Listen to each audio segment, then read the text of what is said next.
पंजाब काबीना ने Ramzan निगहबान relief package 2024 की मंजूरी दे दी। महर आसिम की रिपोर्ट। वजीर आला की ज़ेर सदारत सूबाई काबीना का पहला इजलास हुआ। मरियम नवाज शरीफ ने तमाम वज़रा, ख़ुसूसी तौर पर सिख बरादरी से ताल्लुक़ रखने वाले पहले वजीर रमेश सिंह अरोड़ा को वजारत का कलमदान संभालने पर मुबारकबाद दी।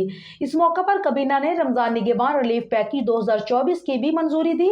इस प्रोग्राम के तहत 65 लाख से जायद रिलीफ पैकेज मुस्तहिक लोगों के घरों तक पहुँचाए जाएंगे, जबकि मजमूई तौर पर 3.25 करोड़ अफराद मुस्तफीद होंगे। बताया गया है कि रमजान निगहबान रिलीफ हैम्पर में 10 किलो आटा, 2 किलो चावल, 2 किलो चीनी, 2 किलो घी और 2 किलो बेसन शामिल होगा। वज़ीर आला पंजाब ने अशिया खुर्दनोश की क्वालिटी को यकीनी बनाने के लिए ज़रिए इंतजामिया और पंजाब फूड अथॉरिटी को टास्क दे दिया है। अर्बन यूनिट और स्पेशल ब्रांच की टीमों को फील्ड सर्वे करके रमजान निगहबान हैम्पर्स की तरसील पर रिपोर्ट पेश करने की हदायत की। मरियम नवाज शरीफ ने कहा कि हैम्पर्स की तरसील की निगरानी PITP की तैयार करदा ऐप और डैशबोर्ड के जरिए की जाएगी।